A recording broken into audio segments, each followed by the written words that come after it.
শনিবার রাত 11টার দিকে রাজশাহী বিশ্ববিদ্যালয়ের শহীদ সোহরাওয়ার্দী হলের সামনে ছাত্রলীগের দুই গ্রুপের মধ্যে শুরু হয় ধাওয়া পাল্টা ধাওয়া। এক পর্যায়ে ইটপাটকেল নিক্ষেপ ও বেশ কয়েকটি ককটেল বিস্ফোরণের ঘটনা ঘটে। ছাত্রলীগের নেতারা জানান, রাত 10টার দিকে সোহরাওয়ার্দী হলের সহসভাপতি আতিকুল ইসলাম আতিক তার কর্মীদের নিয়ে হলের গেস্টরুমে বসেন।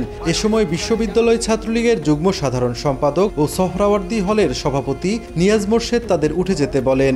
এ নিয়ে তাদের মধ্যে বাকবিতণ্ডা হলে নিয়াজ ও তার কর্মীরা দেশীয় অস্ত্র নিয়ে হামলা চালায় আতিক ও তার কর্মীদের উপর। উভয় পক্ষের মধ্যে ধাওয়া পাল্টা ধাওয়া, ইটপাটকেল নিক্ষেপ ও ককটেল বিস্ফোরণের ঘটনা ঘটে। ছাত্রলীগ নেতাদের দাবি, বহিরাগত ছাত্র শিবিরের নেতাকর্মীরা পরিকল্পিতভাবে এই হামলা চালিয়েছে। এতে ছাত্রলীগের অন্তত 7 জন আহত হয়েছেন। এখানে যারা যে কয়েকজন ছিল তাদের মধ্যে করে বহিরাগত এবং কিছু শিবির, জামাত শিবির, তারা এই হলে ঢুকায় ইটপাটকেল মারা শুরু করছে এবং তারা বিভিন্ন রকম স্লোগানও দিয়েছে। বহিরাগত কিছু সন্ত্রাসী ওই হলে অবস্থান করছে এবং তারা উপর থেকে ইট পাটকেলগুলো ছুটছে। ওখানে নারের তাকবীর স্লোগান চলছিল এবং উপর থেকে কিন্তু 7 থেকে 8টা ককটেল মারা হয়েছে ছাত্রলীগের নেতাকর্মীদের উপরে।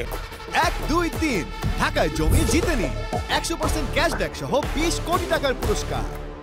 সংঘর্ষের খবর পেয়ে ক্যাম্পাসে অতিরিক্ত পুলিশ মোতায়েন করা হয়েছে। ঘটনাস্থলে এসে বিশ্ববিদ্যালয় কর্তৃপক্ষ সমস্যা সমাধানের চেষ্টা করেন।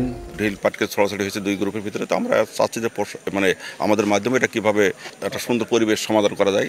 সামগ্রিক পরিস্থিতি যাতে ভালো হয় বা উন্নতি ঘটে সেই জন্য আমরা চেষ্টা করছি, সবার সহযোগিতা কামনা করছি। পরিবেশ সেটা বর্তমানে শান্ত আছে, আমরা চেষ্টা করছি যেন আর কোনো বড় ধরনের কোনো অনাকাঙ্ক্ষিত ঘটনা না ঘটে। শনিবার রাতে সোহরাওয়ার্দী হলে পুলিশ অভিযান চালিয়ে বহিরাগত কাউকে আটক করতে না পারলেও লাঠিসোঁটা সহ বেশ কিছু দেশীয় অস্ত্র উদ্ধার করে। সাইফুর রহমান রকি, সময় সংবাদ, রাজশাহী।